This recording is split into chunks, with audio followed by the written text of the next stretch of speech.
Have you ever heard of the Vanderbilt family? This is the Vanderbilt family. They had created over 200 billion, more than the US Treasury, through the construction of railroads in the early 80s. But right now, they have even 0 millionaire into their family name. In fact, no Vanderbilt is a millionaire right now. So,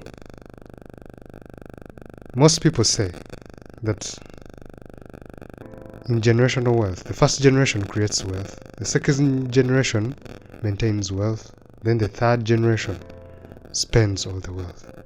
So, this is how you can create generational wealth for more than 100 years.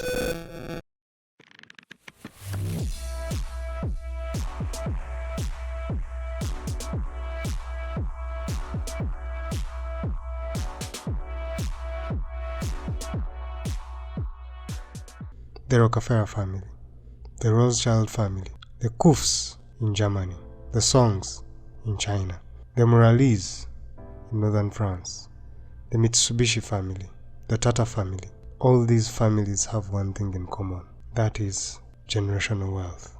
The Krups, the Mulliez family, for example, makes around 70 billion per annum. The Mitsubishi family makes over 70 billion per annum. All these families have power, control, and influence. This is the art of creating generational wealth. What is generational wealth? Generational wealth is where wealth is passed from one generation to another. What are types of generations? We have the first generation, the second generation, the third generation, the fourth generation. But many people think that family wealth always dies out from the third generation, from rags to riches rags.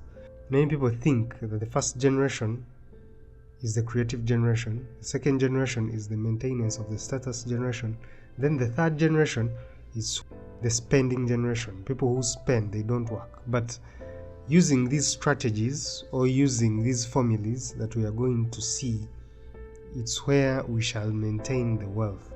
How can we create generational wealth? We have to put three things into consideration. That is the human capital, the intellectual capital, and the financial capital. What is the human capital? These are the people in your family, considering cousins and siblings and other siblings. The intellectual capital, it's how educated they are, what levels of education they have, and what experience do they have. Then the financial capital, it is the businesses that you have, not career or professions.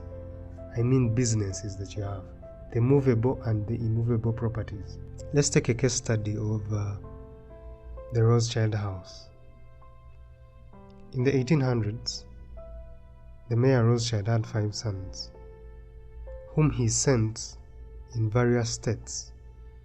That is the Frankfurt, Venice, London, Paris, and Naples, to create a banking system that they used to help and bank the money of the others.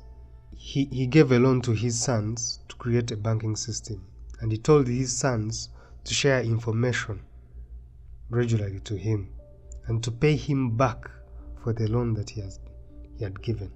What do we see in this?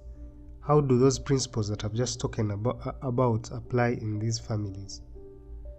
First, we talked about the financial capital. The financial capital, according to the Rothschild, is the banking system that they created.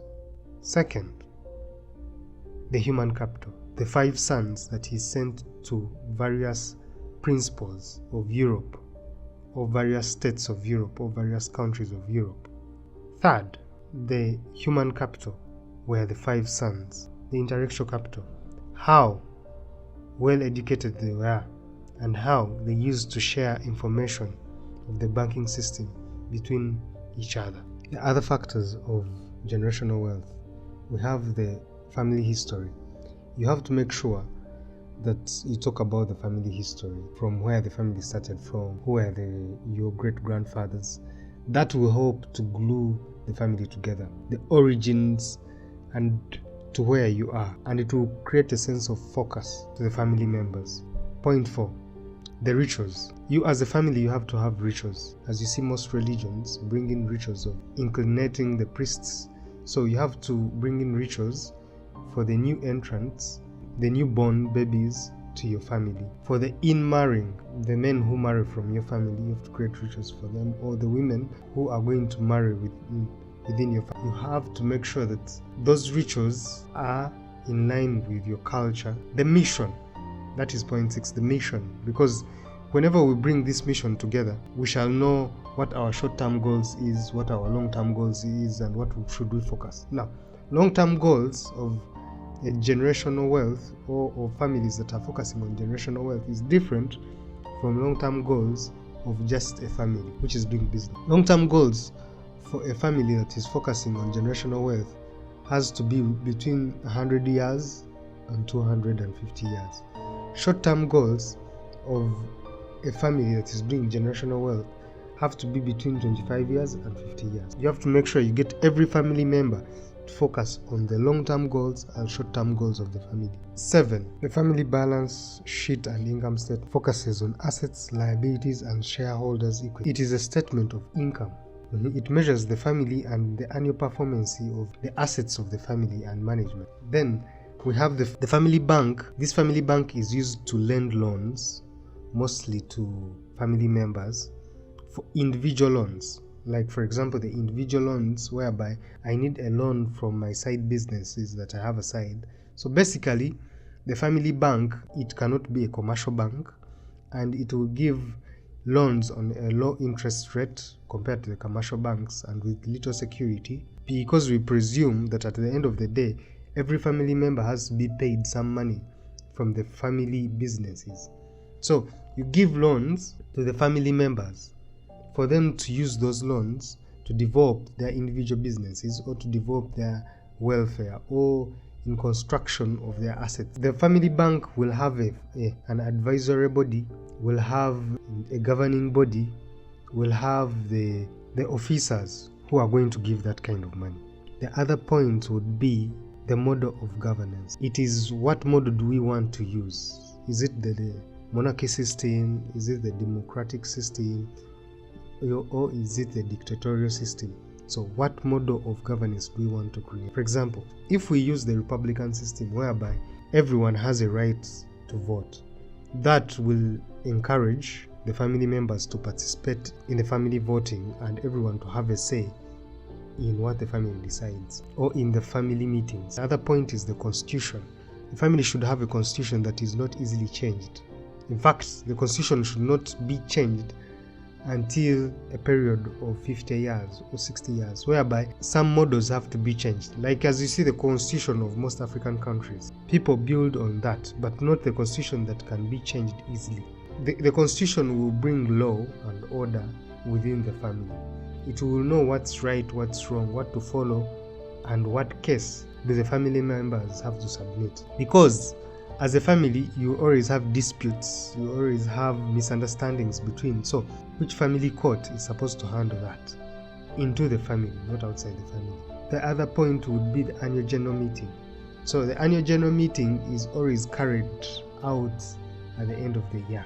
All families come together and then they talk about the income statement, they talk about the new entrants, they make ceremonies, they talk about the family history.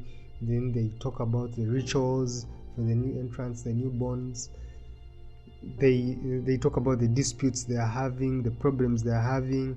Mostly that one is in the Rothschild family of Saudi, whereby the Saudi members, over like 100, come and talk to the Saudi prince, their problems, their quarrels, their grudges that can be solved between them. I think we should build families according to the generational wealth than individual wealth, because that could create a sense of wealth and it will create wealth for generations and generations. And those ones are one of the benefits, because the banking system will create money to that generation or to the coming generation. Then the last point would be hard work, because most people think that generational wealth dies out from the third generation. It's whereby from rags to riches rags, back to rags, or back to poverty. But I think we should create every generation to be hardworking, and we change with the dynamics of the businesses. In the past, we were using railroads. Now we are using airplanes. So we should change the dynamics of the system. We are using IT. We should change with the system. That's how the generational wealth will last for years and years and years and years. I see one of the biggest benefits that I see would be for generational wealth is to create everyone's welfare to be good for generations, because the income levels will always change between the family. But if you're backed up by the generation of your forefathers or the wealth of your forefathers, I think you'll pass through life with no hardships. So we should try to create the coming generation with peace, harmony, with power, so that we can last long. Please subscribe and hit the notification button. Please stay tuned for the next video.